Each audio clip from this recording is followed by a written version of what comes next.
Não é um texto bem parecido com outro que é registrado no Evangelho de Mateus. Lemos 5 meses atrás, Mateus capítulo 8, uma cena impressionante dos discípulos de Jesus no barco com Jesus. Vocês que estavam por aqui devem se lembrar do fato de que Jesus estava dormindo dentro do barco e sobre aquele barco se abateu uma terrível tempestade. O texto de hoje é semelhante, mas não é igual. É outro episódio, é uma outra situação. Novamente, os discípulos no barco, Mateus capítulo 14, verso 22 até o verso 33. Então, eu não esqueci, não vou repetir aqui o que eu falei da vez anterior. Eu tenho anotado os sermões que eu prego aqui, então, eventualmente, a gente até pode repetir, mas hoje não é repetição, não. É um outro texto. E chama muita atenção, entre outras razões, justamente por esse fato, o de que Mateus, o evangelista, registra duas situações bem semelhantes, em que os discípulos de Jesus enfrentam a violência das ondas do mar, num caso a tempestade, nesse caso nem houve tempestade, mas um vento super contrário. Então nós vamos ler Mateus capítulo 14, verso 22 a 33, e já prevenindo vocês aqui o seguinte: essa é uma passagem que eu sei é muito inspiradora, especialmente para quem passa por aquelas situações em que a gente ora assim: Senhor, socorro, eu estou afundando. E aí talvez você diga: não, você está sendo drástico demais, pela misericórdia de Deus, não estou afundando não. Mas suspeito que alguns aqui estejam se vendo às voltas, com muita pressão e em vias de submergir sob a pressão de um vento contrário. Então nós vamos ler esse texto, refletir um pouco mais sobre ele, Mateus capítulo 14, verso 22 em diante. Vamos ficar de pé um minutinho, meus irmãos e irmãs. O texto diz assim: logo a seguir, compeliu Jesus os discípulos a embarcar e passar adiante dele para o outro lado, enquanto ele despedia as multidões. Registro inicial aqui para você guardar no seu coração é que esses discípulos entram no barco por ordem de Jesus, tal como acontecera no episódio a que me referi anteriormente, Mateus capítulo 8. Eles não estavam numa aventura solta, isolada, num voo solo, fazendo destrambeladamente a sua vontade. O próprio Jesus tinha dito, o texto diz de maneira muito enfática, Jesus os compeliu para embarcarem e passarem para o outro lado. E um elemento que distingue esse episódio do anterior é que, nesse caso, Jesus não entrou no barco com eles. Verso 23, despedidas as multidões, subiu Jesus ao monte a fim de orar sozinho. Em caindo a tarde, lá estava ele só. Entretanto, o barco já estava longe, a muitos estádios da terra, quilômetros da terra, açoitado pelas ondas, porque o vento era contrário. Nem se diz no texto que havia, como no caso anterior, uma tempestade se abatendo sobre o barquinho ali com os 12 discípulos, mas um vento forte contrário ao sentido e à direção que eles tinham ali naquela travessia. Verso 25, na quarta vigília da noite, entre 3 e 6 da manhã, foi Jesus ter com eles. Portanto, aqui os discípulos já haviam passado por um bom sufoco, horas de sufoco, de desespero, sozinhos no barco, enfrentando a violência das ondas e de vento contrário. No finalzinho da madrugada, Jesus vai ter com eles, andando por sobre o mar. Isso não havia acontecido da vez anterior, porque Jesus estava no barco dormindo.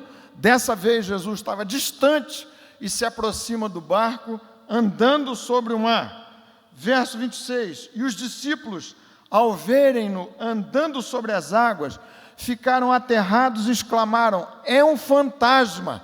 Quem disse isso foram 12 homens habituados com o mar. Eles, vendo a Jesus, disseram: é um fantasma. E tomados de medo, gritaram. descompensados aqui, apavorados com aquela visão do Senhor que para eles parecia um terror da noite, gritaram. Verso 27, mas Jesus imediatamente lhes disse: tende bom ânimo, sou eu, não temais. Verso 28, respondendo-lhe Pedro, disse: se és tu, Senhor, manda-me ir ter contigo por sobre as águas.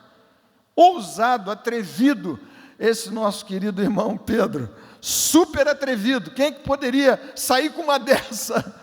E o texto diz, na verdade, o seguinte: não é se és tu na dúvida, é Pedro crendo que de fato era Jesus, dizendo: já que é o Senhor, me manda ir ter contigo por sobre as águas. Verso 29, e Jesus disse: vem. E Pedro, descendo do barco, andou por sobre as águas e foi ter com Jesus. Verso 30, reparando, porém, na força do vento, teve medo, e começando a submergir, gritou: salva-me, Senhor. É a oração que eventualmente alguns estejam a fazer hoje: Senhor, eu estou afundando nas finanças, afundando nas minhas emoções, afundando por causas objetivas ou supersubjetivas, identificáveis ou não. Socorro, Senhor, me salva. E prontamente Jesus, estendendo a mão, tomou-o e lhe disse: homem de pequena fé, por que duvidaste? O problema de Pedro era a inconstância, a falta de estabilidade na fé. Ora, super ousado, fé em nível máximo, ora, duvidando, hesitando, de maneira tíbia, vacilando aqui naquela circunstância tão milagrosa e excepcional que ele estava vivendo por um desafio que ele mesmo havia se proposto diante de Deus. Verso 32, subindo ambos para o barco, cessou o vento, e os que estavam no barco adoraram, dizendo: verdadeiramente és filho de Deus. Palavra tão maravilhosa, inspirada pelo Senhor, infalível em todos os seus termos, que o Espírito Santo ilumine também o seu coração, o meu, o nosso, para a gente entender o que Ele nos queira falar e comunicar nessa noite. Amém. Você pode dizer um amém, mais do que pentecostal nessa noite. Amém. Obrigado, maravilha. Pode se assentar. Tem gente aqui vestida de camisa do Flamengo, feliz, que não se comporta em si mesmo. Eu já disse aqui, Valéria, falei para os meus irmãos, isso não tem absolutamente nada a ver com a santidade desse texto. Mas se o Flamengo continuar nessa batida e ganhar algum desses campeonatos aí, eu acho que pelo menos assim, por baixo da camisa principal, eu vou botar uma camisa do Flamengo e assim nós vamos em frente. Gente, esse texto é maravilhoso. Ele enche o nosso coração de muito maior motivação do que aquela que pode bater a porta de um coração flamenguista numa situação como essa. E esse texto trata fundamentalmente de duas situações que são possíveis de se viver. Duas alternativas de vida com Jesus. Eu ilustrei aqui para vocês 5 ou 6 meses atrás, falando do texto similar, com uma ilustração simples, que não é minha, mas que me parece muito adequada. Vou repetir, me desculpem aqui, mas são duas situações seguintes. Aqui, a fé pequena de Pedro não é a fé que determinaria a sua salvação. Pedro era um homem salvo, mas a pequenez da sua fé e o trabalho de Jesus para amadurecê-lo em fé tinha a ver com a qualidade de vida espiritual que o salvo pode viver ou deixar de viver. Então são duas alternativas de vidas de salvos com Jesus. Num caso, alguém dominado pela tibieza, pela hesitação, pela fraqueza da fé, pelo medo, deixando de aproveitar aquilo que Jesus tem para lhe oferecer. O caso dos discípulos sozinhos no barco, Jesus a quilômetros de distância, depois Jesus se aproxima e eles não se dão conta de que Jesus está com eles ali. Então, essa é uma possibilidade, vendo metaforicamente o texto, de se viver com Jesus. Gente que vive o barco batendo de um lado para o outro, vento contrário, e você num sufoco enorme sabe que é salvo, mas vive como se não o soubesse, ou se não o fosse. Tão mal você vive, ao sabor da força dos ventos e das ondas, Cristo pertinho de você, e você não se dando conta disso. A outra alternativa é a alternativa de Pedro, simplesmente passeando sobre as ondas, caminhando sobre o mar, e depois andando sobre as ondas de volta para o barco, depois daquele instante de insegurança e de medo, voltando para dentro do barco com Jesus, a tempestade cessando.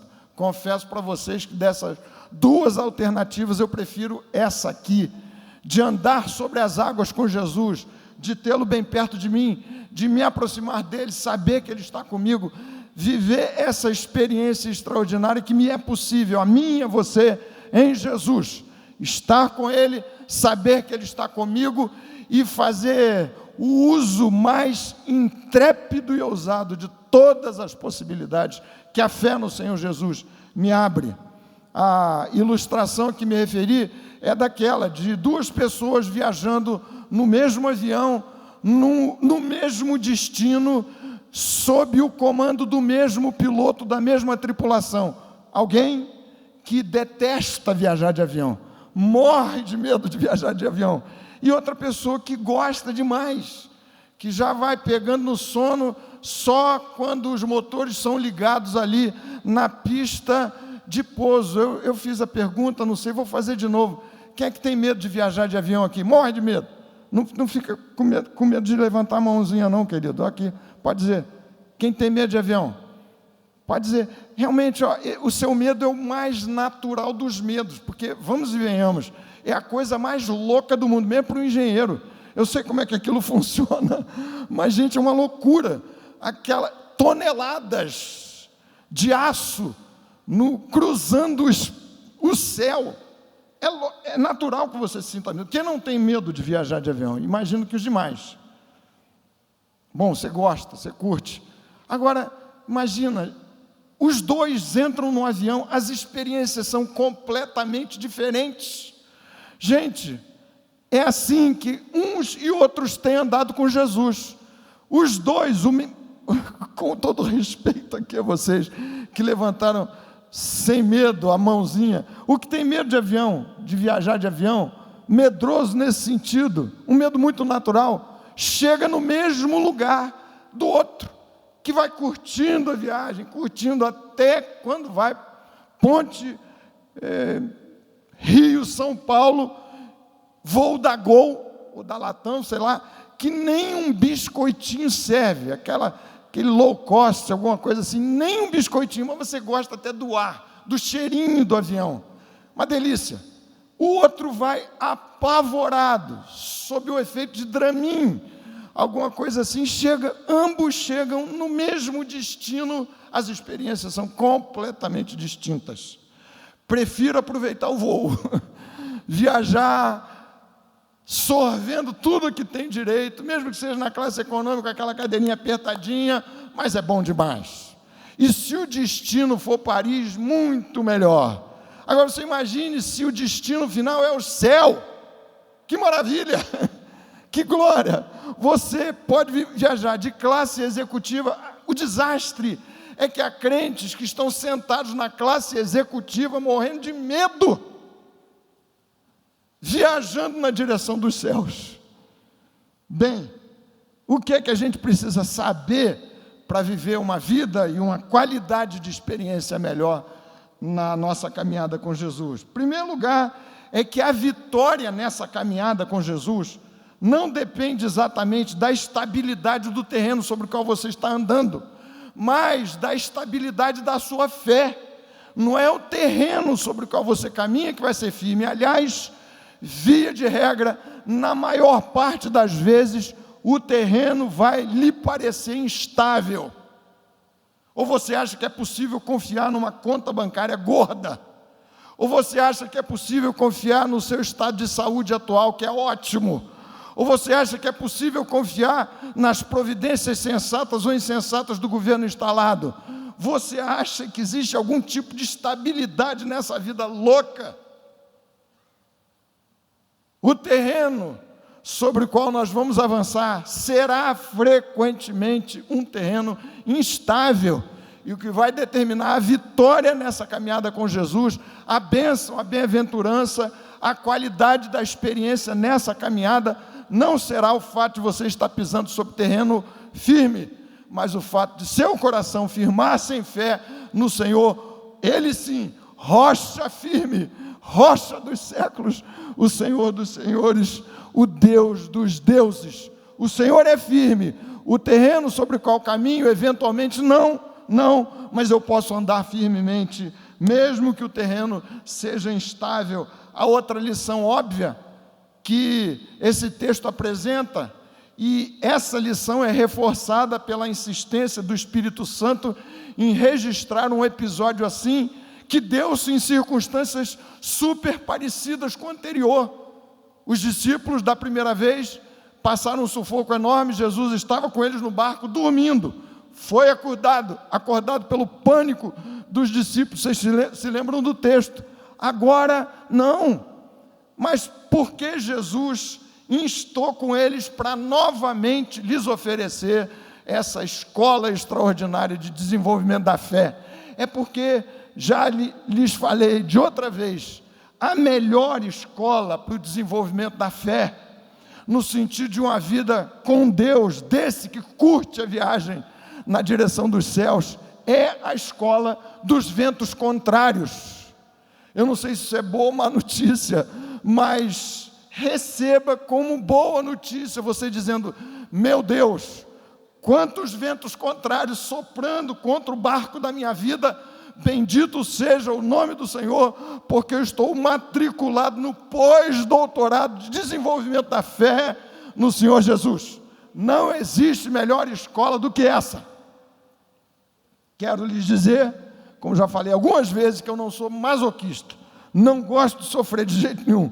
Prefiro aprender na maciota, no conforto de uma vida com o mínimo possível de sofrimento e de tribulação. Mas é preciso reconhecer que não existe escola melhor para o desenvolvimento da musculatura, da fé, do que quando você está enfrentando uma oposição, ventos contrários.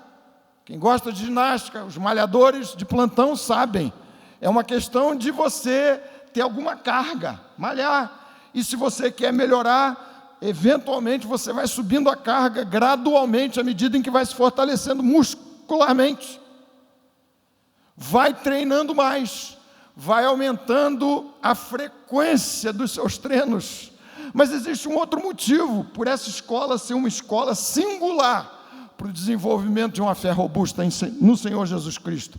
É que se o vento não for contrário, se não houver um desacerto desse gênero na conjuntura à sua volta, Deus não se manifesta como sendo aquele que controla até a força das ondas, dos ventos e do próprio mar. Se o mar está calmo, se não existe vento soprando contra a sua vida, se não existe vento forte, se está tudo tranquilo, como é que você vai descobrir o Deus interventor que é capaz de, com sua palavra e por seu poder, controlar até as forças do vento, do mar e das ondas? Essa é a melhor escola para o desenvolvimento da fé. Então, meus queridos irmãos e irmãs, você está passando sufoco hoje, celebre diante de Jesus essa grande oportunidade de avançar para um novo patamar de sua experiência com Jesus, crescendo em fé. Terceira lição que todo crente precisa saber, de modo que a gente viva num outro tipo de patamar. Essa vida gostosa da experiência milagrosa com Cristo é que, já falei e vou repetir, medo e fé são elementos mutuamente exclusivos ou mutuamente excludentes. Os resultados são diametralmente opostos. Sob o domínio do medo, o que acontece é o que nós vimos aqui. E pense comigo, medo disfarçado na forma da ansiedade, da palpitação excessiva do seu coração, de um sono que você não consegue conciliar bem, da antecipação de situações que ainda não se formaram na sua vida, e tantas outras formas sutis do medo se manifestar. Sob o domínio do medo, o que acontece é o que o texto nos indica. O que é uma grande bênção era Cristo lhes aparecendo na madrugada sombria das suas vidas. A bênção é confundida com o ataque das trevas. É um fantasma. Frequentemente, nós, crentes em Jesus, sob o domínio do medo, nos confundimos com determinadas situações que aparentemente são maldição. No final das contas, elas são justamente a manifestação do poder de Deus, da sua graça bendita, da sua intervenção milagrosa na sua vida. Mas sob o domínio do medo, eu sou frequentemente levado a confundir as coisas e as situações. Não consigo divisar o Senhor que me aparece. Sob o domínio do medo, eu sou frequentemente levado a construir na minha cabeça e no meu coração os piores cenários. Não sei se isso já se passou com vocês. Não precisa ser aquele pessimista crônico, não. Gente normal, como... Bom, normal aqui ninguém, né, gente? Falando sério, francamente, normal só no céu. Os graus de anormalidade variam, não é isso, Fred? Você que é especialista da área, né? Mas a verdade é o seguinte: de modo geral, você, na situação de medo, começa a construir cenários ruins para o futuro da sua vida. Eu não vou ter como pagar, eu não vou ter como me haver com a questão X, Y, Z. As coisas vão de mal a pior. Você começa a formular cenários exatamente o que esses homens fizeram. É um fantasma. Gente, já comentei com vocês, comento outra vez, que absurdo esse pessoal crente achar que Jesus era um fantasma. Afinal de contas, fantasmas não existem até segunda ordem. É um espírito. Sob o domínio do medo, você vai começar a submergir.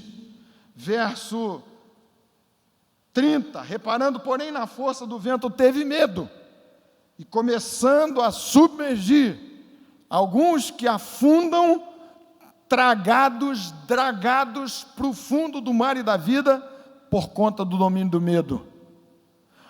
Alternativamente a essa possibilidade, sob o domínio da fé, vejam o que acontece. Em primeiro lugar, Pedro atrevido: Jesus, já que és tu, manda-me ir ter contigo andando sobre as águas. Simplesmente Pedro, cheio desse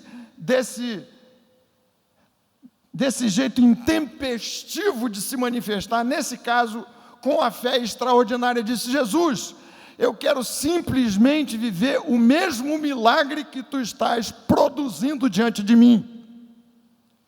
Essa é uma possibilidade maravilhosa. João capítulo 14, verso 12, Jesus disse: em verdade vos digo que quem crer em mim fará as mesmas obras que eu, e ainda as fará maiores. Sob o domínio da fé, você haverá de andar sobre as águas.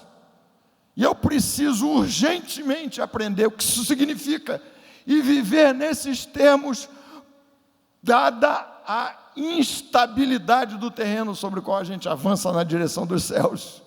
Eu preciso aprender. Senhor, me ensina a andar sobre as águas. Raramente você estará andando sobre terreno firme. E se o terreno for firme sob os seus pés, a graça de Deus precisa segurar você com estabilidade da fé, porque você pode tropeçar em você mesmo, ainda que o terreno seja firme. Medo e fé são elementos que se excluem mutuamente. E se isso é verdade, eu preciso trabalhar para expulsar, ou ter expulso do meu coração o medo, pela ação poderosa da fé. Sob o domínio da fé, você se aproxima de Jesus. Foi Pedro dizendo: mestres, já que és tu, manda-me ir ter contigo andando sobre as águas. Pedro se aproximou mais de Jesus do que todos os outros que com ele estavam no barco e que não tiveram peito de dizer, pela fé, o que Pedro disse e propôs ao Mestre. Sob o domínio da fé, você se torna um verdadeiro adorador. A conclusão desse texto é diferente de Mateus capítulo 8. Lá naquele caso, eles descobrem que Jesus é o Todo-Poderoso. Quem é este que até os ventos e o mar lhe obedecem? Aqui, diferentemente dessa constatação de que se tratava de um milagreiro todo-poderoso, eles dizem: verdadeiramente és filho de Deus, e o adoraram nesses termos. Queridos irmãos, se é assim, se eu posso, essa é uma possibilidade real, tanto que Jesus exorta Pedro e aos demais: homem de pequena fé, se é assim, se eu posso crescer em fé para viver uma experiência de qualidade superior, sobretudo nesses tempos em que as águas da vida parecem que vão me tragar, como é que, afinal de contas, eu posso dar espaço no meu coração à fé, de modo que o medo seja completamente banido e eu viva andando por sobre as águas?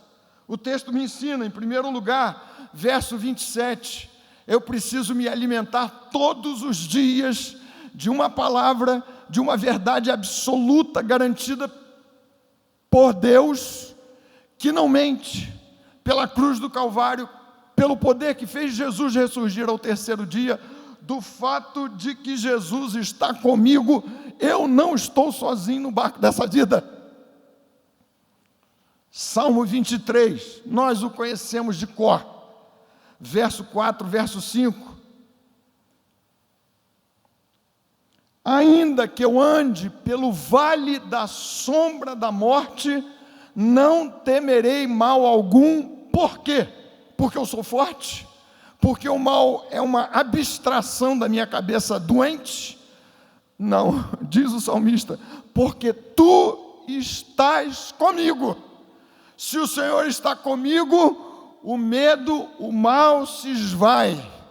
Se eu tenho a consciência firme de que não avanço sozinho, mesmo que o Senhor esteja momentaneamente distante, lá estava o Senhor, orando certamente, intercessoriamente, a favor dos próprios 12 discípulos e de nós, que os haveríamos de seguir nessa jornada tão maravilhosa. Eu preciso conservar no meu coração o tempo todo esse senso bendito: o Senhor está comigo, eu não estou sozinho nos mares, nas águas dessa vida, Jesus está comigo. E se isso é verdade, segue-se como desdobramento lógico a outra ordem de Jesus. Jesus lhes diz assim: tende bom ânimo. Tende bom ânimo. Eu já comentei com vocês aqui que trocar esse tipo de palavra, de ordem, anime-se. Eu na sua direção, você na minha direção, dependendo da situação, isso no mínimo vai ser interpretado como cinismo da minha parte ou falta de empatia, você não acha? Você passando um maior sufoco, uma tragédia danada, chega um outro e diz: gente, se anima, sai da cama, se levanta, dá uns 3 pulinhos aí, a vida vai melhorar, canta umas palavrinhas e tudo. Não é assim que funciona. Mas aqui quem me diz, quem dá esse comando é o Deus Todo-Poderoso. E Ele justifica, Ele dá razão, Ele dá o racional para que você se anime diante das pressões, dos ventos contrários nessa vida louca, difícil, dura. Tem de bom ânimo, sou eu. Tem de bom ânimo, sou eu. Não tem mais. Você tem a consciência de que Jesus está com você. Se essa consciência lhe vem, dada pelo Espírito, alimentada o tempo todo pelas palavras infalíveis, promessas do Senhor na direção da sua vida, você tem que se animar no Senhor. Você não está sozinho. Então, meus irmãos e irmãs, eu sei que não é fácil, mas em dias sombrios, difíceis, como os que a gente tem vivido, do lado de fora, do lado de dentro, fora do país, aqui dentro do país, no ambiente da sua alma, do seu coração, tanta luta, tanta pressão, tantos ventos contrários, não é fácil você conservar o ânimo firme, mas existe uma lógica, uma razão: Cristo está comigo, Ele está comandando o barco da minha vida. eventualmente um pouco mais distante, depois, naquela hora da quarta vigília da noite, bem pertinho de mim, entrando no meu barco, mas eu não estou só. E se Jesus está comigo, eu preciso ter bom ânimo, dizer para o meu próprio coração, sim, essas palavras de ordem da própria palavra de Deus. No Senhor eu posso todas as coisas. No Senhor eu posso todas as coisas. Salmo 27, verso 1, verso 2. O Senhor é a minha luz e a minha salvação. O Senhor é a fortaleza da minha vida. De quem terei medo? Tem de bom ânimo. A gente precisa fazer um exercício mental, emocional, espiritual, de parar com a... Você se lembra? Só quem tem da minha idade para cima, um desenho animado, que eu nem sei como é que era o nome do personagem, mas era uma hiena, que ficava o tempo todo dizendo, ó dia, ó vida, ó azar. Não tinha um personagem assim? Era uma hiena, não é? Um chorão. Hienas são animais assim, peculiares, não sei nem por que pegaram aquele personagem, mas tem crente que é assim, gente. Ó dia, ó vida, ó azar, tudo. Você chama a tempestade perfeita contra a sua vida, com esse espírito de desânimo. Tem bom ânimo, não sou eu que estou dizendo cinicamente para vocês, é o Deus da minha vida, o meu Salvador afirmando, eu estou com você, sou eu, não é um fantasma, não é uma maluquice da sua vida, é você diante de Deus, porque você entregou-se a Jesus, eu sou dele, ele é meu, então ele está comigo, então é para eu descansar nos seus braços fortes. Terceira indicação desse texto, como vencer o medo? Pelo desenvolvimento da fé. São elementos mutuamente excludentes. Onde há medo, não há fé. Onde a fé se robustece, ela tem um efeito expulsivo relativamente ao medo. O texto diz o seguinte: você precisa desafiar as possibilidades naturais diante de você para viver o impossível. Gente, como esse texto é encantador.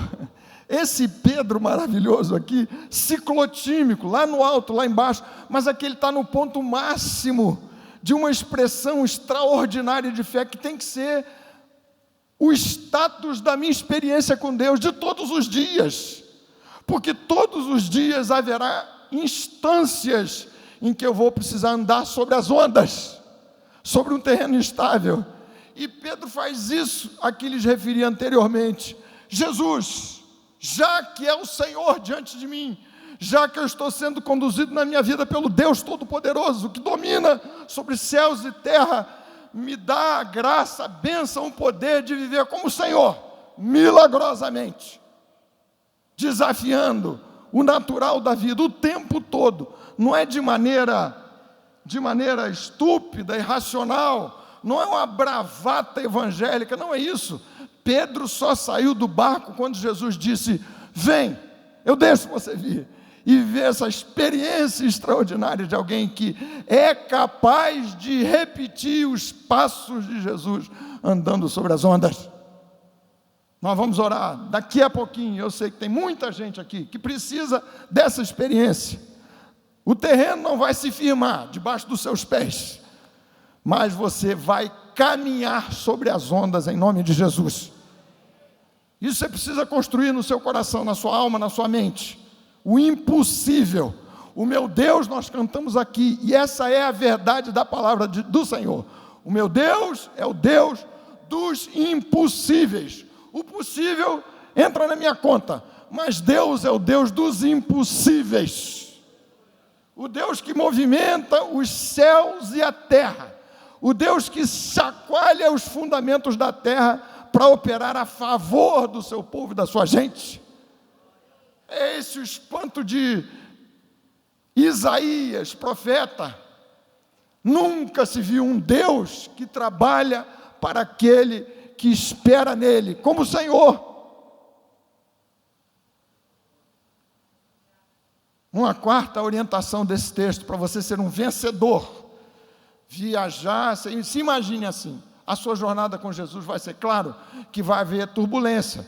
Você está numa classe executiva, ou seja, onde for, e se o vento soprar do lado de fora, o vento, ou sei lá, alguma coisa, né, aquelas situações de pressão diferenciada lá do lado de fora, você vai sentir, mas você aproveita, você curte essa viagem na direção dos céus. A quarta orientação declara o seguinte: eu preciso lutar no meu coração pela palavra de Deus, para não deixar que a dúvida se instale na minha vida, na minha mente, na minha alma.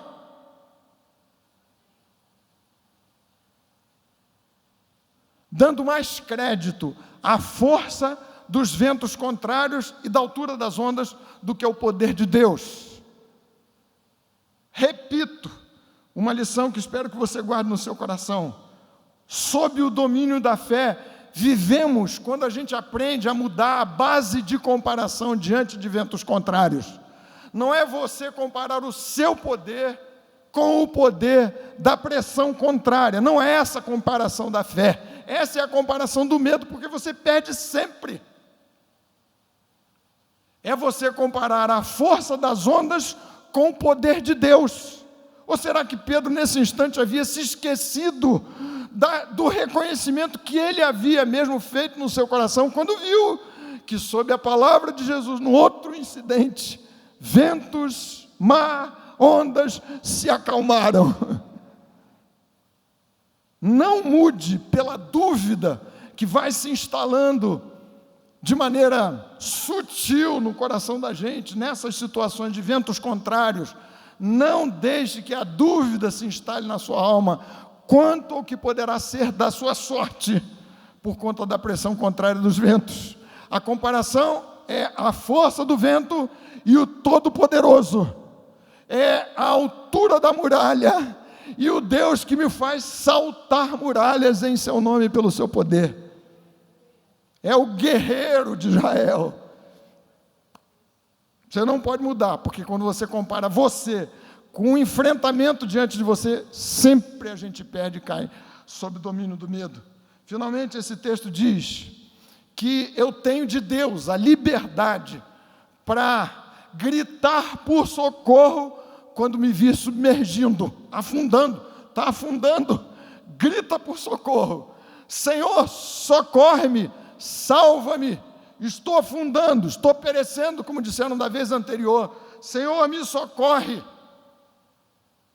É isso que viemos fazer aqui também. Salmo 120, verso 1: na minha angústia, clamo ao Senhor, eu grito ao Senhor por socorro, e Ele me ouve. Grite por socorro. Está passando mal, está passando sufoco, aperto, insista em bater a porta do Deus Todo-Poderoso. Ele estará atento ao clamor da sua alma e da sua vida. Como aquele homem, Marcos capítulo 9, ele compreendeu-se com fé pequena, diminuta, e disse: Senhor, por favor, ajuda-me na minha falta de fé. E o Senhor o socorreu.